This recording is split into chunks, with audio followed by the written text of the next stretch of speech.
오늘 말씀은 요한복음 1장 29절로 34절까지 말씀을 통해서 하나님의 어린 양이라는 제목으로 은혜를 나누고자 합니다. 이제 요한복음 1장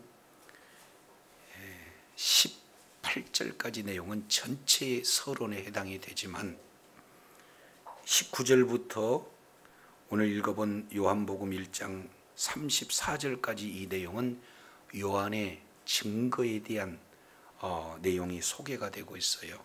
이것을 조금 우리 지난 시간에 살펴본 내용처럼 본다면 요한복음 1장 19절부터 28절까지를 한마디로 표현한다면 나는 아닙니다. 이렇게 지금 고백하고 있는 내용을 볼 수가 있어요. 나는 그리스도도 아니요, 나는 엘리야도 아니요, 나는 모세와 같은 선지자도 아닙니다. 분명히 사도 요한은 철저한 자기 부정, 그래서 자기에게 주어진 위치를 떠나지 아니하고 늘 자기의 처해진 사명을 잘 감당했던 그런 자가 바로 세례 요한의 모습을 우리가 살펴볼 수가 있습니다. 자, 그러면서 이어서 29절부터 34절까지 이 내용은 나는 아니다 라고 했던 세례 요한이 바로 이분입니다 라고 손가락을 향해서 예수님을 향하고 있는 세례 요한, 이것을 한마디로 표현하면 증인의 삶을 살았다 이렇게 말씀하고 있습니다. 그래서 이제 세례 요한의 증언의 내용은 19절에 증거로부터 시작해서 34절 증거, 그 가운데 32절 증거, 그래서 증거로 시작해서 증거를 하며 증거로 마치는 이 바로 세례 요한의 사역을 우리가 살펴볼 수가 있습니다.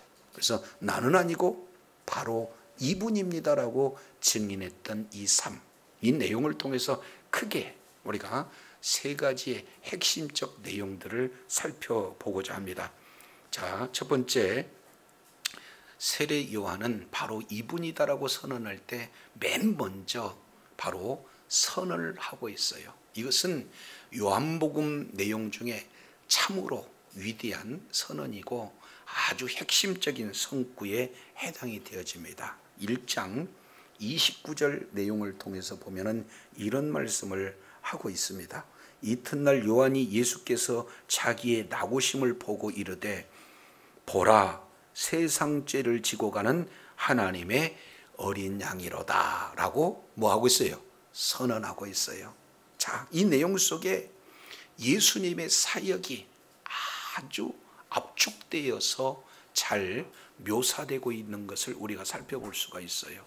자, 이제 우리가 한 절 속에 들어가 있는 의미를 조금 더 살펴본다면 이튿날 이렇게 표현하고 있어요. 이 내용은 바로 이 1장 19절부터 28절까지 내용에 나는 아니라고 했던 그 메시지를 증거했던 바로 다음 날 세례 요한이 맨 먼저 이제 예수님을 증언한 일에 있어서 첫째 날이 지나고 그 다음 날 요한이 예수님이 자기에게 뭐 하는 것을 보고 지금 말씀하고 있냐면은 자기에게 나오심을 보고 이렇게 말하고 있습니다. 여기서 나오고 있다는 것은 실제 눈으로 그리듯이 한 발짝 한 발짝 나오고 있는 그 예수님을 향해서 이렇게 외마디로 외칩니다. 한번 따라하겠습니다. 보라, 시작.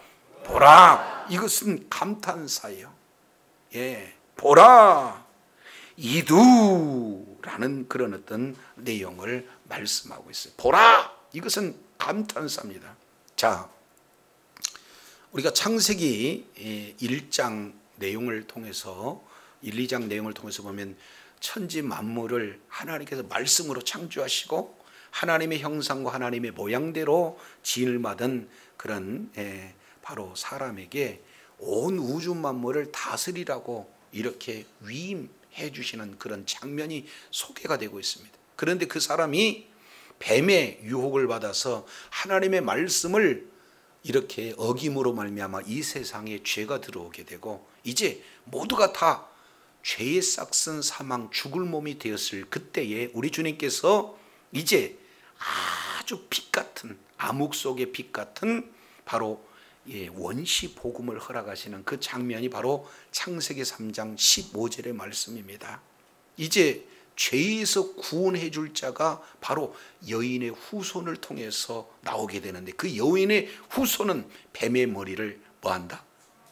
밟아버릴 것이다. 상하게 할 것이다. 이렇게 말씀하고 있습니다. 그래서 이제 죄지은 인생에게는 계속 소망하는 그런 존재가 누굽니까? 메시아예요. 이것이 이제 창세기에서부터 계속해서 말라기까지 오리라 하는 메시아, 이 사상이 계속해서 이렇게 표현되어지고 있어요. 그러나 오리라고 했지 오신 메시아를 여태껏 본 사람은 없었어요. 그런데 하나님이 사람의 몸을 믿고 이 땅에 오신 그 메시아를 최초로 세례 요한이 봐버렸습니다. 역사 가운데 개입하신 메시아가 지금 눈앞에 성큼성큼 한 걸음 한 걸음 다가오는 그런 상황을 속에서 보라라고 외치는 이 내용은 지금 최초의 메시아를 보고 메시아를 이렇게 증언하는 그런 어떤 내용 속에서 감탄사 한마디로 보라 이렇게 표현하고 있습니다. 그러면 여기서 보라 하면서 선언하는 외마디의 선언, 이 내용 속에 어떤 의미가 있는가? 이 내용을 보면 크게 핵심 단어가 4단어로 한 문장을 이루고 있어요. 첫 번째 세상, 두 번째 죄, 세 번째 지고 가는, 네 번째 하나님의 어린 양. 이 4단어가 예수 그리스도의 정체성 그리고 예수님의 사역, 이 내용이 아주 함축적으로 요약돼서 선포되는 그런 내용이 되어지는 겁니다. 그래서 이 유명한 구절, 세상 죄를 지고 가는 하나님의 어린 양, 이 속에 들어가 있는 내용들을 우리가 깨닫고 이제 예수 그리스도를 증언하는 세례 요한처럼 예수님을 보고 예수님을 증언하는 복된 자리에 있어야 될 줄로 믿습니다. 자, 첫 번째 내용은요, 여기에서 세상이라는 단어예요. 이 세상이라는 내용은 요한복음 내에 자주 등장하는데 이 세상은 하나님과 대적의 그런 어떤 모습으로 등장하고 있어요. 그래서 우리가 잘 알고 있는 요한복음 3장 16절, 하나님이 세상을 이처럼 사랑하사 했을 때 이 세상은 하나님을 떠난, 하나님을 대적한 그런 세력을 세상이라고도 표현하지만 이 세상을 멀리할 수 없는 그 세상을 사랑하는 대상. 그래서 오늘 여기에서 나타나는 이 세상, 이 내용은 바로 하나님을 대적하는 모든 세력의 또 다른 지칭입니다. 그런데 이걸 조금 더 나가서 세상죄다라고 얘기하는 이 세상죄는 어떤 죄를 말하고 있느냐? 아담 이후로 진 모든 죄, 이미 과거에도 지었고 지금도 짓고 있고 앞으로도 계속해서 짓는 그런 어떤 죄, 이 모든 내용의 총칭을 세상죄다 이렇게 표현하고 있습니다. 이것은 미리 우리 먼저 앞서갔던 믿음의 선진들에 대한 죄도 지금 현재 우리 모습의 죄도 바로 우리의 후손의 죄도 다 포함되고 있어요. 이런 세상 죄를 그 다음에 뭐하고 표현하고 있습니까? 지고 가는. 이게 참 귀한 단어입니다. 그래서 세상 죄를 지고 가는 이 내용인데 여기서 지고 간다는 것을 원어적 내용으로 보면 크게 3가지로 포함됐습니다. 아이로라는 단어를 이렇게 사용하고 있는데 아이로, 이 내용은 크게 세 가지 뜻이 이 속에 압축되어 있어요. 첫 번째, 아이로라는 이 동사에는 첫 번째 들다, 그러니까 마치 돌을 드는 것 같은 들다의 의미가 있고, 두 번째 내용은 지다, 십자가를 지는 그 지다, 이런 의미가 있고, 세 번째는 없이 하다, 제거하다, 아예 없애다, 그런 바로 제거하다는 의미가 세 번째로 포함됐습니다. 그 중에 하나 지다라는 것을 중점적으로 표현했을 뿐, 들고 지고 제거하는. 그래서 우리 주님은 이 땅에 오신 목적은 뭐냐? 세상죄를 지고 가서 이 세상죄를 완전히 없애기 위해서 오신 분이 바로 우리 주님의 사역인 줄로 깨달으시기를 바랍니다. 여기서 치다, 이 내용이 참 중요해요. 자, 그런데 예수님의 실제 사역은 여기서 지고 가는 아이로라는 이 단어 세 가지 내용이 실제는 19장 전체 내용을 잘 압축하고 있습니다. 예수님은 우리의 모든 죄를 이제는 직접 이렇게 들어서 지듯이 우리 주님께서는 우리들의 죄를 지고, 그리고 그 십자가를 짊어지고 골고다 언덕길을 한 걸음 한 걸음 뚜벅뚜벅 이렇게 이제 십자가를 지기 위해서 걸어가시고, 결국에 이제는 십자가에서 지고 오히려 십자가에서 달리심으로 말미암아 모든 죄를 십자가에서 다 담당하심으로 말미암아 우리들의 모든 죄를 위해서 대속해 주신 분이 바로 예수님이신 줄로 믿습니다. 그래서 지금 세례 요한이 보라, 지금까지 메시아에 대해서 선언하는 수많은 사람들은 있었을 때 친히 메시아를 현장에서 눈으로 보고 고백하는 이 세례 요한의 고백 속에는 세상죄를 지고 가는 예수 그리스도의 그 사역을 한마디로 이렇게 표현하고 있는 내용들을 보게 됩니다. 그런데 가장 중요한 그런 단어 중에 하나가 이 어떤 단어냐? 하나님의 어린 양이라는 표현이에요. 자, 그러면은 우리 이방인들 입장에서 우리가 생각해 보면은 보라, 세상죄를 지고 가는 예수님이다, 이렇게 보면은 우리가 더 잘할 거 아니에요. 그런데 예수님이라고 하지 않고 보라, 세상죄를 지고 가는 누구다?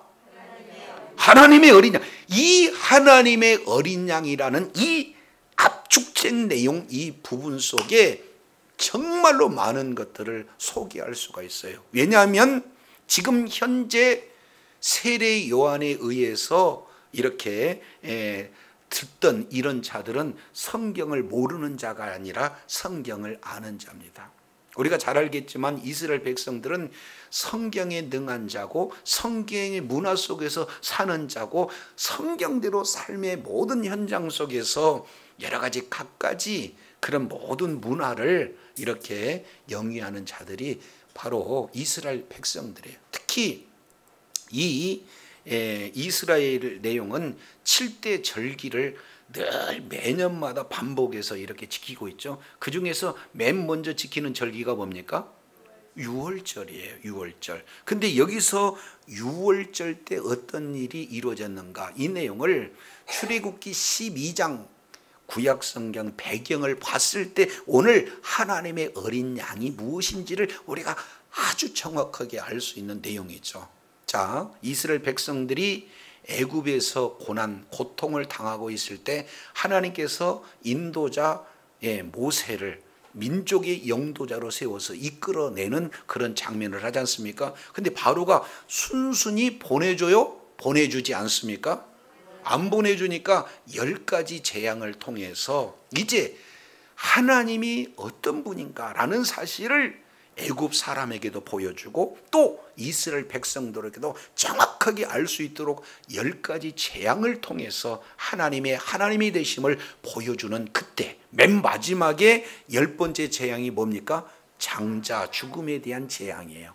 자, 그랬을 때 하나님께서 복음을 이스라엘 백성들에게 허락하시죠. 그 복음의 핵심 내용이 뭡니까? 모든 애굽에 있는 장자들은 다 죽인다는 거예요. 동물의 첫 것부터 바로 왕의 장자까지 모두 다 죽인다. 단 살 수 있는 방법 하나는 어린 양의 피를 문설주와 임방에 바르게 되면 하나님께서는 그 죽음의 그림자가 넘어간다, 저주가 넘어간다, 이 메시지를 이스라엘 백성들에게 주었고, 이스라엘 백성들은 그 말씀 그대로 순종해서 임방과 문설주에 바로 6월절 바로 전날 6월 14일이 되었을 때 이제 문설주와 임방에 피를 바름으로 말미암아 죽음의 그림자가 피를 볼 때에 넘어간 줄로 믿습니다.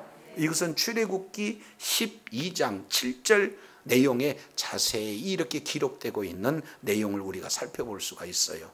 그러니 6월절 어린 양 그러면은 우리의 민족을 구원해 주었던 그 피, 이 내용들을 이스라엘 백성들은 잘 알고 있어요. 왜냐하면 구원받는 그 이후에 이제 출애굽, 이제 광야에서 언약을 맺고 그리고 율법을 주고 거기에서 절기를 주는데 7절기 중에 6월절에 맨 먼저 진행이 됩니다. 그래서 그들은 수천 년 동안 하는 그 일이 뭐냐면은 6월절 제사를 계속해서 드리는 그런 장면을 소개되니까 그들의 의식 속에서는 6월절 어린 양 그러면 그 피로 말미암아 우리 모든 죄 문제를 해결한다는 사실을 그들은 아주 깊은 내면 속까지 잘 깨달아 알고 있기에 보라 세상죄를 지고 가는 어린 양이라고 했을 때 모든 이스라엘 백성들은 다 알아들은 내용이에요. 애들부터 모든 노인에 이르기까지 전 사람들이 다 알 수 있는 용어가 뭐예요? 세상죄를 지고 가는 하나님의 어린 양이다, 이렇게 표현을 하고 있습니다. 자, 근데 여기서 이제 우리가 이 요한복음 내에 이게 얼마나 중요한 내용인가, 이 부분들을 우리가 먼저 두 단어를 우리가 같이 함께 살펴해 보겠습니다. 자, 보라 내용은 감탄사의 의미를 받습니다. 이제 세상 속으로 찾아오시는 메시아, 역사 속의 인생 가운데 개입했던 그 메시아, 구원을 하시게 오신 그 메시아를 직접 본 자의 감탄, 그리고 세상 죄를 뭐하는? 지고 가는. 그래서 지고 가는 세 가지의 뜻. 첫 번째 들다, 두 번째 지다, 세 번째 제거하다. 그런데 너무도 신기하게 자, 요한복음 19장 이 내용은 잠깐 우리 살펴보도록 하겠습니다. 요한복음 19장 내용을 보면은 이제 예수님께서 십자가 달리기 전에 빌라도 법정에서 재판이 이루어지는 그런 가운데 이제 이스라엘 백성들이 빌라도에게 외치는 함성이 있습니다. 자, 요한복음 19장 14절 내용을 보면은 이렇게 해요. 이날은 어느 날이다? 6월절 예비일이다. 바로 전이에요. 그래서 때는 제6시라 빌라도가 유대인들에게 보라 너희의 왕이다, 이렇게 얘기를 했어요. 그럼에도 불구하고 그들이 소리치면서 이렇게 얘기합니다. 다시 뭐라고 표현합니까? 없이 하소서, 없이 하소서, 저를 십자가에 뭐 하소서? 여기서 없이 하다 하는 이 단어가 세상 죄를 지고 가는 해서 지다라는 그 단어와 없이 하다 이 단어가 원어로는 같은 단어예요. 그러니까 여기에서 내용을 보면 정반대로 우리 하나님께서는 세상 죄를 짊어지기 위해서 하나님이 친히 육신의 몸을 입고 이 땅에 오셔서 세상 죄를 짊어지고 가시기 위해서 오셨지만 세상 사람들은 하나님을 대적하는 사람들은 바로 세상 죄를 지고 가는 예수님을 없이 하고자 하는 전혀 반대의 그 요구를 하고 있다는 것을 우리가 살펴볼 수가 있습니다. 그만큼 지고 가다 하는 그 내용이 처음 요한복음 예수님의 사역의 시작에 지고 가는 그 내용이 예수님이 마지막 십자가에서 달리시는 지고 가는, 없애는 이런 어떤 내용으로 이렇게 사역이 마무리가 되어지는 그런 모습들을 우리가 살펴볼 수가 있습니다. 자, 그러면 어린 양이라고 하는 내용을 보니까 유월절 때 예수님이 죽으시잖아요. 그런데 너무도 신기하게 마태마가 누가복음에서는 유월절을 단 한 번 이렇게 기록하고 있어요. 그런데 예수님이 공생애 3년 반이다라는 사실을 어디에서 알 수 있느냐? 요한복음을 통해서 알 수 있어요. 왜냐하면 예수님께서는 요한복음 내에 유월절을 지키기 위해서 예루살렘에 몇 번 올라가요? 3번 올라가. 그러니까 유월절에 대해서 3번 기록되고 있는 것은 유일하게 요한복음뿐이 없습니다. 그러니 요한복음을 통해서 우리가 예수님이 공생의 기간 3년 6개월을 지냈다라는 사실을 우리가 살펴볼 수 있고, 또 동시에 예수님의 사역이 시작이 유월절 어린 양이다 이렇게 선언되는 것으로 예수님의 사역에 대한 함축적 의미를 우리가 살펴봤다면, 실제 예수님의 죽으심은 무엇대로 죽으셔요? 예수님이 어린 양, 유월절 어린 양 모습 그대로 죽습니다. 자, 이 내용을 조금 더 우리가 살펴본다면 요한복음 19장 32절 내용을 보면은 군병들이 가서 예수와 함께 못 박힌 첫째 사람과 또 그 다른 사람의 다리를 꺾고, 33절 다른 사람의 다리를 꺾고 33절 예수께서 이르러 이미 죽은 것을 보고 다리를 꺾었지 않았다? 근데 이렇게 다리를 꺾지 않는 것, 이 내용으로만 끝나는 게 아니라 그 뒤에 설명을 해요. 36절은 우리 다 같이 읽습니다. 시작. 이 일을 이룬 것은 그 뼈가 하나도 꺾이지 아니함이라 한 성경을 응하게 하렴이라. 그러면 결국 출애굽기 12장 46절에 어린 양을 이렇게 잡아서 그 피를 임방 문설주에 바를 때 그 피를 보고 저주가 넘어갔어요. 유월했다 그 말이죠. 그런데 그 잡은 어린 양은 다 그날 먹는 거고 남기지 않습니다. 대신 잡을 때 뼈를 꺾는다, 꺾지 않는다? 유월절을 지킬 때 이스라엘 백성들은 말씀 그대로 뼈를 꺾지 않는 그 내용을 수천 년 동안 반복해서 진행했지만 그 뜻이 무엇인지를 깨달지 못했어요. 그런데 오늘 요한복음 내용을 통해서 보니까 예수님이 꺾이지 않고 죽는 이 내용은 결국에 그 의미를 정확하게 설명하고 있는 그런 내용은, 예수님은 하나도 유월절 어린 양이 꺾이지 않고 죽는 그 말씀을 이름으로 말미암아 유월절 어린 양은 결국에 누구를 설명하게 하는 그림자인 줄을 우리는 알 수 있는 거예요. 유월절 어린 양은 예수님이다. 그래서 인류의 모든 죄를 짊어지고 죽으실 내용을 유월절을 통해서 이스라엘 백성들은 계속 반복해서 죄를 해결할 제물이 바로 어린 양인 것처럼 인류의 모든 죄 문제를 해결하실, 궁극적으로 이 죄를 없이 할 분은 바로 예수님이다라는 사실을 요한복음에서 정확하게 보여주고 있다는 사실을 기억하시기 바랍니다. 그래서 이 내용을 사도 바울은 고린도전서 5장 7절 내용을 보면은 유월절 어린 양이 바로 곧 그리스도 예수다라고 정확하게 이렇게 해석을 하고 있는 것을 살펴봅니다. 따라서 세례 요한이 자기 앞에 다가오는 예수님을 보면서 세상 죄를 지고 가는 하나님의 어린 양이다 하는 이 내용 속에서 예수님이 어떤 분이고 예수님이 오셔서 어떤 사역을 진행할까 하는 그 내용을 한마디로 압축해서 선언하고 있어요.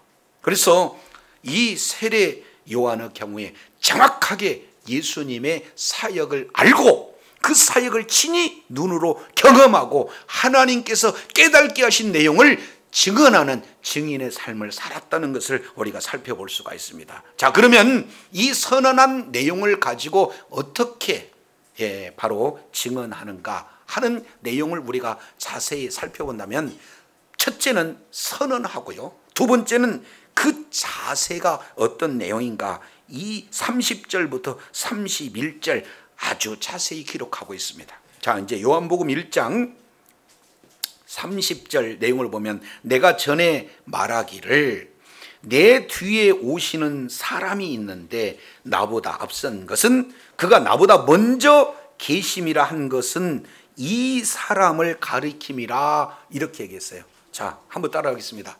자, 이 사람이니라. 시작. 예, 이 사람을 가리킴이라, 이렇게 표현하고 있다 그 말이죠. 자, 이제 이렇게 손을 이렇게 보세요. 자, 보라, 세상죄를 지고 가는 어린 양이다, 바로 이 사람이다 라고 지금 현장에서 뭐 하고 있어요? 전해주고 있어요. 예수님을 보고, 그러니까 원문 내용을 보면은 이 사람을 가리킨다, 이 사람을 가리키고 있다, 이 내용이 맨 마지막에 나왔지만 원문은 가장 먼저 기록했다 이 말이죠. 그러면 이 사람은 누구냐? 내 뒤에 오는 분인데 나보다 먼저 계시는 분이다 라고 해석을 더불어서 이렇게 진행하고 있어요. 자, 우리가 전 시간에도 살펴봤지만, 자, 예수님과 세례 요한은 공통점이 하나가 있어요. 그 내용이 뭐냐? 태어나기 전에 예언해서 온 자고, 두 번째, 태어나기도 전에 이름을 이렇게 받은 자예요. 그래서 세례 요한도 하나님께서 지어준 거고, 예수님도 하나님께서 그 이름을 먼저 보내시잖아요. 그래서 세례 요한은 태어날 때 서로 이종간, 이종 사촌지간의 그런 어떤 내용이 되기 때문에 예수님 오시기 전에 6개월 전에 태어났어요. 그러면은 태어나는 그 상황이 정말로 신비적인 그런 내용을 통해서 태어나기 때문에 엄마가 세례 요한한테 이 내용을 얘기 안 했을까요? 태어난 환경 다 얘기합니다. 그리고 그 6개월 이후에 바로 마리아가 예수님을 잉태하게 되어지고, 그래서 서로 잘 알고 있는 사이이기 때문에 세례 요한도 예수님도 서로 잘 알고 있는 내용이에요. 그런데 분명히 6개월 먼저 오신 분인데도 불구하고 나보다 먼저 계시다 하는 그 내용은 그냥 된 게 아니라, 요한복음 1장 1절 태초에 말씀이 계시니라, 이 말씀이 하나님과 함께 계셨고 이 말씀이 곧 하나님이라 하셨던, 태초부터 뭡니까? 태초부터 영원 가운데 계시던 분이 누구예요? 예수님이, 그분이 육신으로 오시는 그 예수님이시다라는 것을 말씀하고 있어요. 따라서 이제 세례 요한이 맨 먼저 선언하고 있는 그 내용 가운데 증언해야 할 대상은 누구냐? 예수님은 영원전부터 스스로 계신 하나님, 인격을 가진 하나님, 말씀이신 하나님이라는 사실을 바로 증거하고 있다는 사실을 기억하시기 바랍니다. 예수님이 저와 여러분과 똑같은 사람의 모습으로 오셨어요. 그리고 우리의 죄를 위해서 죽으시기로 오시는 제물로 오신 분이 예수님이에요. 그러나 그분의 본질은 누구세요? 하나님이시다라는 사실을 정확하게 알고, 바로 예수님은 바로 이분이다, 이분이 바로 스스로 계시는 바로 하나님이시다라는 사실을 정확하게 보여주고 있습니다. 저도 여러분도 예수님을 바로 알 때 세상 사람들처럼 무슨 세상의 4대 성인 중에 한 분 예수님 그렇게 알고 있는 것이 아니라, 우리와 똑같은 완전한 사람이지만 본질은 뭐예요? 완전한 하나님이라는 사실을 정확하게 알고 믿고 증거하는 자리에 있어야 될 줄로 믿습니다. 자, 두 번째, 그래서 먼저 이 사람을 가리킴이라 이렇게 말씀하고 있어요. 자, 그런데 여기서 이제 우리가 생각해 볼 것은 세례 요한의 자세예요. 자, 그러면 손가락으로 이렇게 펴면은, 자, 예수님의 세례 요한의 제자들이 주변에 많이 있습니다. 세례 요한처럼 똑같이 닮아가기를 원하는 그런 자들이 있어요. 그리고 세례 요한을 가장 존경받는 그런 사람으로 이렇게 알고 있기 때문에 세례 요한의 제자들은 얼마나 자부심이 있을 거 아니에요? 그렇지 않습니까? 그런데 예수님이 다가오는 걸 보고 바로 저분입니다 라고 얘기한다. 그 얘기는 너희들 지금까지 나를 봤는데 나를 봐야 할 대상은 내가 아니라 바로 누구다? 저분입니다. 그래서 손가락을 누구를 향해 지금 가리키고 있는 거예요? 예수님을 향해서 가리키고 있는 거예요. 예. 지금 목회자 역시 마찬가지로 여러분들이 목사님을 바라봐도 저는 누구를 또 소개를 해야 돼? 가르쳐야 돼요? 예수님을 가르쳐야 된다 그 말이죠. 그래서 저와 여러분의 사역의 그런 어떤 자세, 저와 여러분의 사역의 방향은 나는 예수님의 그 영광스러운 자리에 벗어났어. 정말로 내가 가르쳐야 할 분은 누구다? 예수님이다. 이런 사실을 주님 오시는 그날까지 이런 예수님을 증언하는 자리에 있어서 예수님의 영광을 이렇게 빼앗는 어리석은 자가 한 사람도 없기를 원합니다. 저와 여러분은 오직 누구를 가르쳐야 되느냐? 예수님을 가르쳐야 돼. 나도 예수님을 바라보고 또 많은 사람에게 예수님을 전하는 그런 자리에 있어야지, 모든 시선을 예수님께 두게 해야지 어떤 자리도 내가 받은 은사, 내가 받은 지혜, 내가 받은 물질, 내가 받은 축복, 이런 내용에 눈을 가리는 어리석은 자가 한 사람도 없기를 원합니다. 이게 지금 세례 요한이에요. 바로 이 사람을 가르칩니다 라고 정확하게 예수님을 이렇게 시선을 고정케 하는 그런 자세, 이 내용을 세례 요한을 통해서 우리가 살펴볼 수가 있습니다. 자, 이제 31절 요걸 조금 더 이렇게 자세히 표현하고 있는데, 나도 그를 알지 못하였으나 내가 와서 물로 세례 베푸는 것은 그를 이스라엘에 뭐하리 함이라? 그러니까 세례 요한은 세례 주는 목적은 딱 하나예요. 그를 뭐하게 하려 함? 그러니까 그를 보게 하고 그를 나타내게 하는 것이 세례 요한이 가지고 있는 사명이에요. 나는 내가 해야 할 일이 뭐냐? 예수님을 가르치고 예수님을 드러내는 일을 하는 것이 내 바로 사역의 핵심이다. 이 일에 내가 충성된 증인의 삶을 살아야 된다는 것을 잃지 않은 자가 세례 요한인 줄로 깨달으시길 바랍니다. 그러면 저와 여러분 어떻게 해야 되겠습니까? 내가 기도했더니 이런 축복을 주셨어요 해서 많은 사람들이 야, 나도 당신 같은 축복을 받기를 원합니다. 글렀어요. 이렇게 축복을 주시는 주님을 바라보게 해야지, 이렇게 우리의 구원을 해주시는 주님을 바라보게 해야지 그 자리에 저와 여러분이 있게 되어지면은 제대로 사명을 감당하지 못하는 자가 된다는 것을 깨달아야 될 줄로 믿습니다. 그러니까 지금 내용을 보면 학생은 어떤 형태로든지 그 위치에서 주님을 드러내는 삶. 왜 이렇게 요즘에 집중을 잘하고 학습 태도가 좋니? 라고 물어보면 어떻게 돼요? 그럼요, 주님께서 이런 은혜를 주셨어요 라고 주님을 드러내는 삶. 아니 어떻게 그렇게 사업이 힘든 속에서도 어떻게 주님을 이렇게 높일 수가 있습니까? 예, 우리 주님께서 은혜를 주셨기에 제가 이런 상황 속에서도 주님의 은혜로 넉넉히 어려운 환경 속에도 이길 수가 있습니다 하고 주님을 높이는 저와 여러분이 되어야 될 줄로 믿습니다.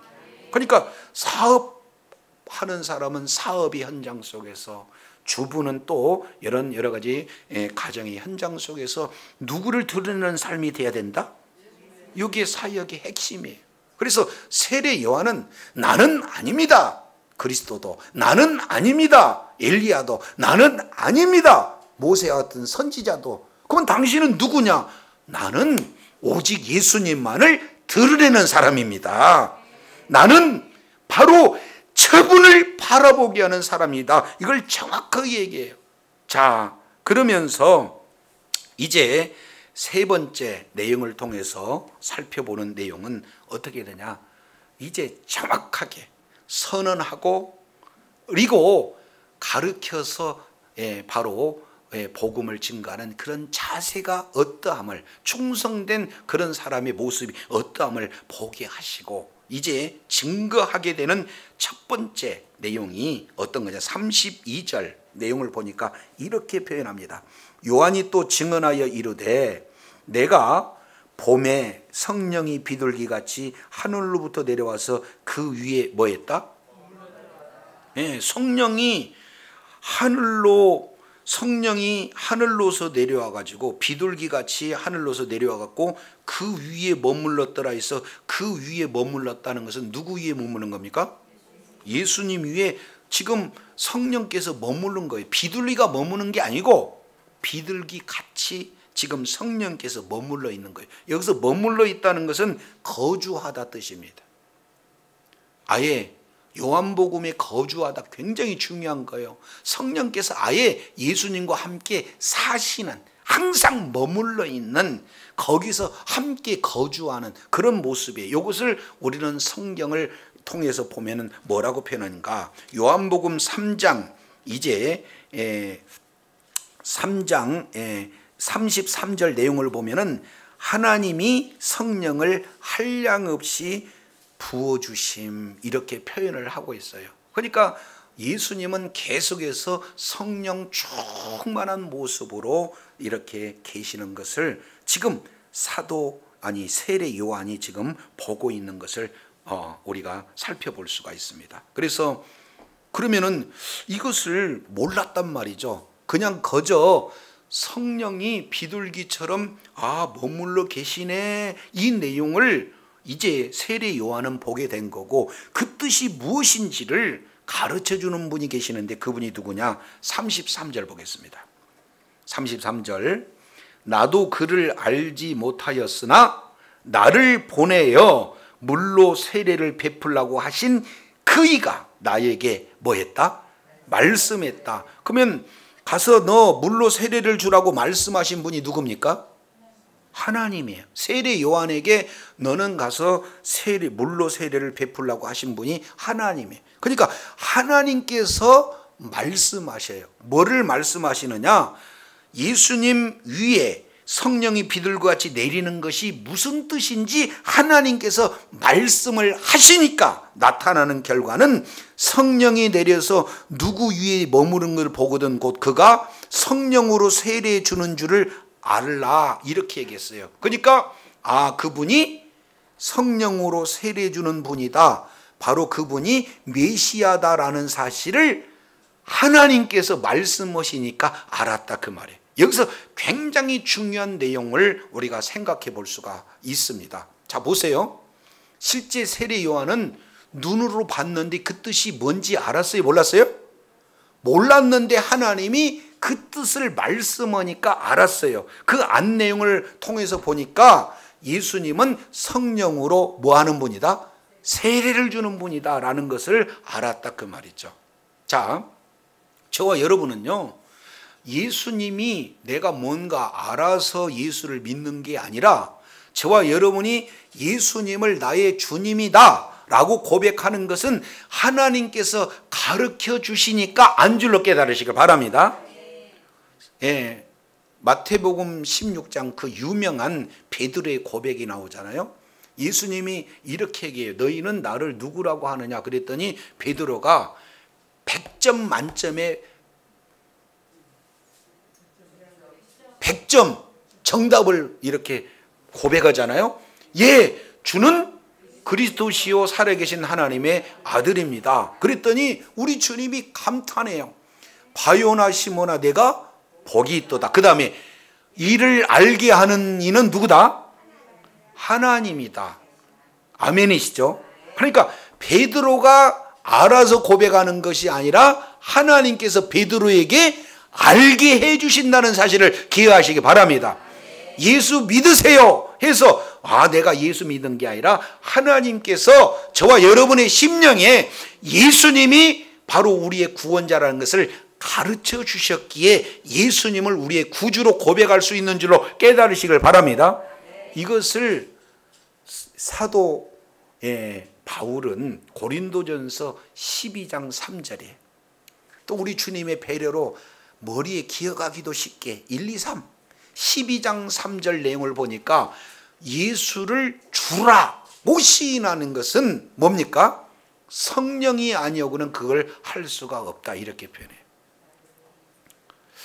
제가 이제 목회 초창기에는 뭐 오신 분은 직접 아예 그냥 이렇게 아예 글로 써가지고, 그래서 많은 이렇게 뭡니까 상담 자료를 많이 모아놨어요. 지금은 이제 어디 찾아보면 있겠지만 있어요. 있기는 있는데, 그래서 처음에 오면은 이름을 써요. 몇 년, 몇 월, 며칠, 그리고 상담자는 누구고, 그래서 질문 내용 한 20가지를 씁니다. 그 중에 첫 번째 내용을 이렇게 얘기해요.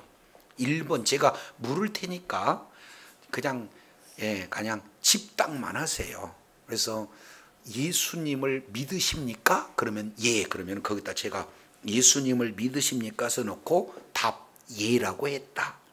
그리고 두 번째, 그러면은 성령은 받았습니까? 이렇게 물으면 예라고 대답하면은 예, 거기다 제가 써놔요.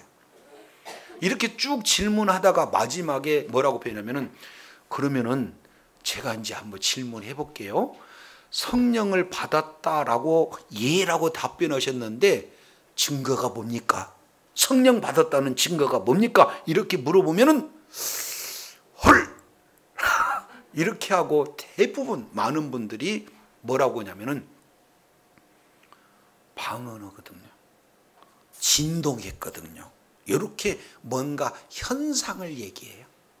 그것은 사실은 맞는 것 같지만 굉장히 위험한 대답입니다. 자, 방언이라는 것은 또 다른 언어죠. 그러면 아이가 잉태할 때 말을 하는 대부분 사람들이 있지만 말 못한다고 애가 아니라고 우리가 규정할 수가 없잖아요. 그러니까 방언을 안 받았다 할지라도 성령은 받을 수 있다는 것을 우리가 알아야 되는데, 방언 받아야 성령 받았다는 걸로 오해하게 되면 큰 문제가 발생이 된다, 그 말이죠. 그래서 성경 방금 읽었지 않았느냐? 방언은 설령 못 받았다 할지라도 성령으로 말미암지 않고는 예수를 주라 시인할 수가 없다. 따라서 예수님이 나의 주님이십니다라는 사실을 마음으로 믿고 입으로 시인하는 이 내용 자체가 성령을 받았다는 증거를 성경은 말씀하고 있습니다. 이렇게 얘기하면 그때서 그렇군요, 이렇게 얘기를 해요. 그러니까 저도 여러분도 성령을 받았다는 이 내용은 오늘 어떻게 표현하냐면, 예수님이 지금 성령으로 계속해서 기름 붓고 있는 그런 사건, 환경을 세례 요한은 본다 할지라도 그 뜻을 알지 못했어요. 그런데 그 내용을 누가 말씀해 주세요? 하나님이 말씀해 주시니까 그때야 비로소 예수님이 바로 메시아구나, 예수님이 성령으로 세례 주는 분이구나 라는 사실을 깨달은 줄로 믿습니다. 이 내용을 사도 바울은 성령이 예수를 주라 시인하였다라는 표현으로 이렇게 말씀하고 있어요. 저도 여러분도 이제 성령을 받아서 방언을 설령 하지 못한다 할지라도 은사가 나에게 나타나는 것을 우리가 현상적으로 바라보지 못한다 할지라도 성령 받은 증거는 내가 내 입술로 예수를 주라 시인하는 그 자체가 성령이 임한 줄로 깨달으시길 바랍니다. 그래서 성령은 우리에게 계속해서 가르쳐 주시고 하나님은 우리에게 계속해서 말씀하여 주심으로 예수님이 그리스도라는 사실을 저와 여러분에게 깨닫게 해주신 줄로 믿습니다. 그래서 지금 세례 요한이 예수님은 성령으로 세례 주는 분이구나 라는 사실을 알고 지금 증언하고 있는 내용이에요. 그러면 자기는 누구냐 봤더니 물로 세례를 주는 자고 예수님은 성령으로 세례를 주는 자고, 이렇게 지금 서로 대비를 해서 예수님이 바로 메시아임을 이렇게 증거하는 그런 자임을 우리가 살펴볼 수가 있습니다. 그러면은 다시 한번 정리하자면, 물로 세례를 준다는 것은 죄를 없이 하는 것이 아니라 말씀에서 잘못 살았던 그 죄를 회개하는 거예요. 그래서 진정한 죄를 없이 해줄 예수님을 믿게 하기 위해서 회개의 세례가 물 세례인 줄로 깨달으시기를 바랍니다. 그러니까 물 세례는 어디 초점이 있느냐? 회개에 초점이 있어요. 이건 죄를 없이 하는 것이 아니라 주님 앞에 나가기 위한 회개를 말하고 있는 거죠. 그러나 성령의 세례라는 이 내용은 크게 두 가지 핵심이에요. 첫 번째는 바로 거듭남입니다. 그리고 두 번째는 거룩함에 이르는 거예요. 그래서 이 성령 세례는 단 한 번 받아요. 일평생. 성령 세례는 뭐예요?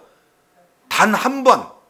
요걸 중생이라고 하고 거듭남이라 이렇게 표현합니다. 요 내용을 디도서 3장 5절에 보면 우리를 구원하시되 우리 행한 바 의로운 행위로 말미암지 않고 오직 그의 긍휼하심을 쫓아 중생의 씻음과 성령의 새롭게 하심으로 하셨다, 이렇게 말씀을 하고 있어요. 그러니까 우리가 뭘 잘해서 거듭난 것이 아니라 우리의 구원은 무엇으로 되는 거냐? 하나님의 우리의 의로운 행위가 아니라 가장 그 첫 번째는 하나님의 긍휼하심이에요. 죄의 싹슨 사망이기 때문에 모두가 죄에 따른 형벌, 지옥불에서 영원히 고통받기를 원하시지 않는 것이 하나님의 마음이에요. 그래서 어떻게든지 우리를 불쌍히 여겨서 구원받기를 원하는 하나님의 그 마음으로 이제 우리를 예수 그리스도를 깨닫게 하시는 거죠. 자, 그래서 첫 번째 중생의 씻음, 이것은 세례적 의미고, 두 번째 성령의 새롭게 하심, 이것은 성령의 인치심을 좀 더 강조하고 있는 거예요. 그래서 성령으로 아예 죄를 씻어버리고 이제 성령의 인치심으로 하나님의 자녀가 되어서 하나님의 나라의 기업의 상속자가 되게 하는 이 모든 내용을 종합해서 구원이다, 이렇게 표현하고 있게 되는 거죠. 그래서 오늘 성령의 세례라 하는 이 내용은 일평생, 이제 죄악된 자리에 있던 우리가 이제는 죄악을 버리고 하나님으로 나가는 전신앙적 행위, 이런 내용은 오직 하나님의 은혜로 말미암아 믿음으로 구원받는 새로운 거듭남을 뭐라고 표현하냐면 성령의 세례다, 이렇게 표현하고 있어요. 그리고 이제 성령의 세례를 받음으로 말미암아 성령께서 우리 안에 내주에 계시고 우리는 날마다 성령의 충만함만 날마다 계속해서 반복적으로 받아야 된다는 사실을 기억하시기 바랍니다. 그래서 성령의 내주는 바로 성령의 세례를 얘기하는 거고, 성령의 충만은 계속 날마다 날마다 성령 충만함을 받는 그런 모습을 성령 충만이다, 이렇게 말하고 있는 거예요. 자, 그래서 첫 번째 세례 요한은 하나님께서 깨닫게 해주심으로 말미암아 성령 세례를 주는 분은 바로 예수님이십니다 라고 증언하고 있어요. 두 번째입니다. 34절 우리 다 같이 한번 읽습니다. 요한복음 1장 34절 시작.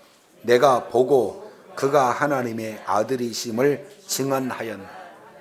내가 보고 1번 세례 요한은 봤어요.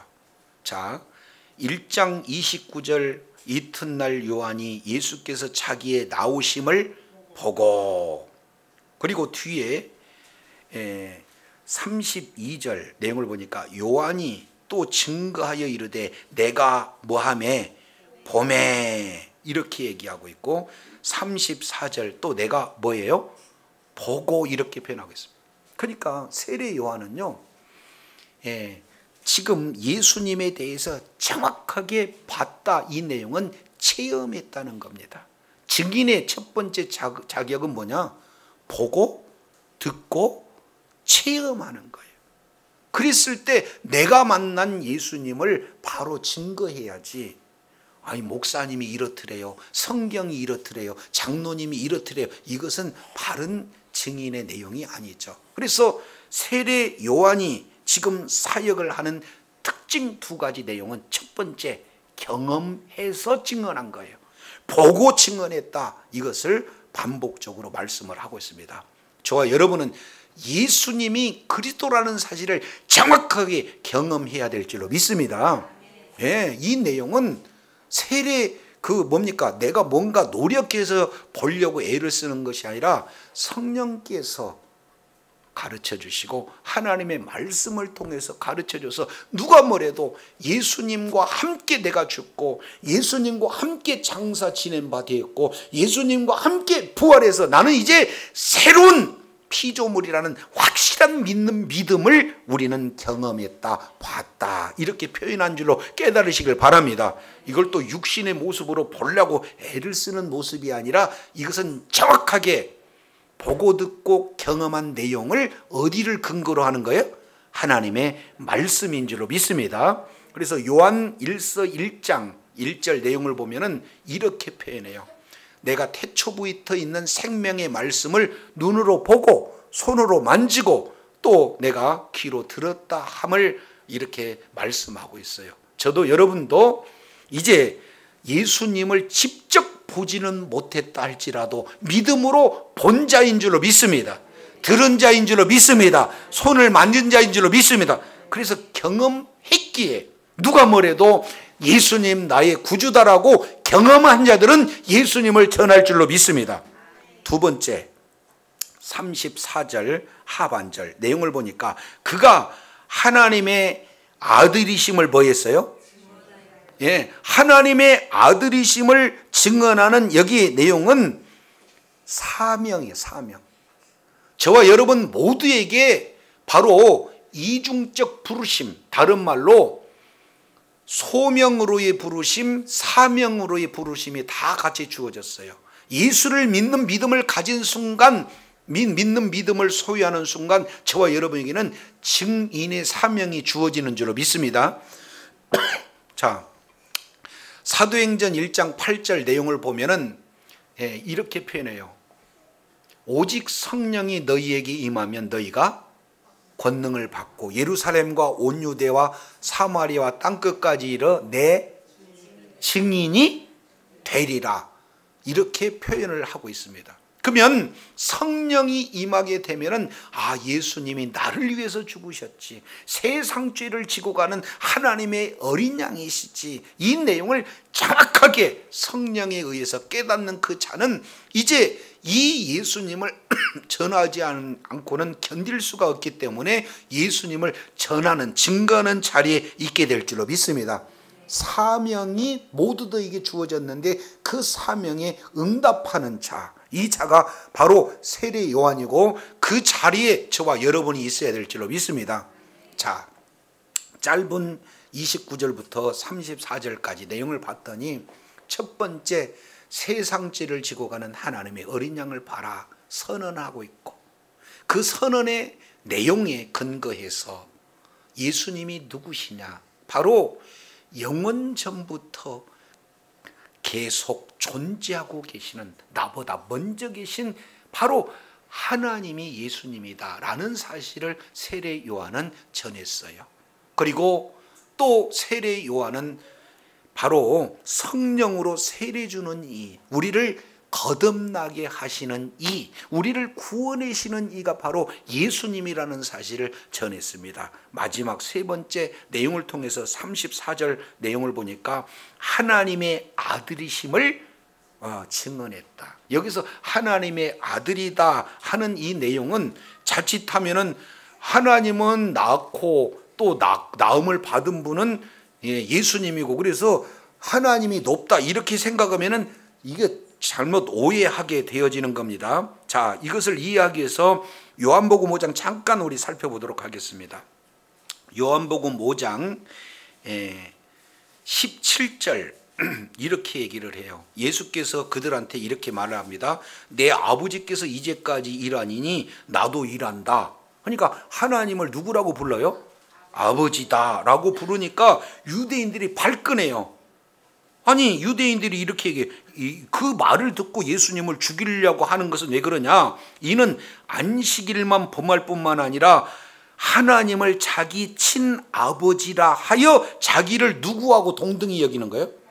그러니까 하나님의 아들이다라고 하는 것은 높낮이가 아니라 나는 누구다? 하나님이다. 그러면은 하나님의 아들이라고 증언하는 것은 높고 나쁜 내용이 아니라 예수님은 하나님과 동등하다라는 사실을 전한다는 걸 기억하시기 바랍니다. 영광도 동등하고 능력도 동등하고 모든 존귀도 동등한 분이 하나님과 예수님과의 관계성을 말씀하고 있어요. 그래서 주님 오시는 그날까지 세례 요한은 가장 먼저 중요한 내용, 세상죄를 지고 가는 하나님의 어린 양이다 선언하고, 그리고 그 예수님은 영원 전부터 하나님과 동등하게, 바로 동등한 인격을 가지고 바로 하나님과 교제하시는 하나님이 바로 예수님이시고, 그 예수님이 우리를 구원하시기 위해서 하나님이 육신의 몸을 이 땅에 오셔서 우리를 성령으로 세례를 주시는, 성령으로 거듭나게 하실 뿐만 아니라 우리를 영원토록 거룩함을 유지게 하신 분이 바로 예수님이라는 사실을 전했습니다. 그리고 그분은 하나님의 아들이시다, 하나님과 동등되신 분이다라는 것을 전했어요. 이것은 세례 요한이 바로 선언하고 증거하는 이런 핵심 사역이, 그 내용은 바로 저와 여러분이 갈아야 할 길인 줄로 믿습니다. 그래서 마가복음 16장 15절 16절 이하 우리 주님께서 우리들에게 사명을 주시는 그런 내용을 말씀하고 있습니다. 너희는 온 세계로 만민에게, 온 천하를 다니며 만민에게 복음을 전하라, 이렇게 명령하고 있습니다. 그리고 성령 받은 자는 증인의 삶을 살라고 명령하고 있어요. 그래서 세례 요한이 이 복음을 증거하는 그런 어떤 자세, 두 가지 내용, 바로 어떻게든지 시선을 주님 앞에 돌리고 어떻게든지 예수님을 드러내는 삶의 모습이 바로 증인의 삶의 모습인 줄로 믿습니다. 저와 여러분을 부르신 분이 주님이십니다. 저와 여러분에게 사명을 주신 분이 주님이십니다. 사업하는 분은 사업하는 그 현장에서 내가 예수님을 믿는 믿음으로 예수가 그리스도라는 사실을 삶의 현장에서 보여서 많은 이들을 주님의 품으로 이끄는 것이 바로 사명을 잘 감당하는 자인 줄로 믿습니다. 학생은 학생대로, 직장인은 직장인대로, 주부는 주부대로, 사역자는 사역의 현장 속에서 하나님이 예수님을 바로 저분이다라고 예수님께 시정을 고정하고 예수님을 이렇게 드러내는 증인의 삶을 사는 것이 바로 우리 성도들의 삶이요, 이런 자에게 우리 주님이 약속하신 내용은 세상 끝날까지 내가 너희와 함께하라 하시는 약속을 주신 줄로 믿습니다. 건강으로 함께해 주십니다. 능력으로 함께해 주십니다. 지혜로 함께해 주십니다. 모든 좋은 것으로 함께해 주셔요. 주님 오시는 그날까지 세례 요한처럼 정말로 주님께 집중하고 주님을 드러내며 예수님이 바로 우리를 구원해 주실 성령 세례 줄 자요 하나님의 아들이심을 바로 증거해서 하나님 앞에 존귀하게 쓰임받고 우리 주님이 약속하신 그대로 하나님이 동행하시는 놀라운 분복의 소유자들이 다 되시기를 예수 이름으로 축원합니다. 기도하겠습니다. 거룩하시고 자비로우신 하나님 아버지, 감사합니다. 오늘 세례 요한은 나는 아닙니다, 그리고 바로 그분입니다 라고 큰 핵심 메시지 두 가지 내용을 통해서 살펴보았더니, 보라 세상 죄를 지고 가는 하나님의 어린 양이로다 라고 선언하고, 그리고 어떻게 하든지 그분께 시선을 집중케 하며 오직 예수님만을 드러내는 그런 자세로 성령으로 세례를 주니 바로 주님이시요 하나님의 아들이 주님이심을 보고 증언하는 사명을 감당하는 자리에 있었던 것을 우리가 살펴보면서, 이제 만민에게 복음을 증거하라, 증인이 되는 삶을 살아라 하시는 사명을 우리가 모든 삶의 현장에서 잘 감당함으로 우리 하나님이 약속하신 임마누엘의 품복을 온전히 누리는 지혜자요 능력자요 축복자로 살아 하나님께 영광 돌리는 은혜 가운데 있게 하여 주시옵소서. 우리 구주 예수님 이름으로 기도드립니다. 아멘.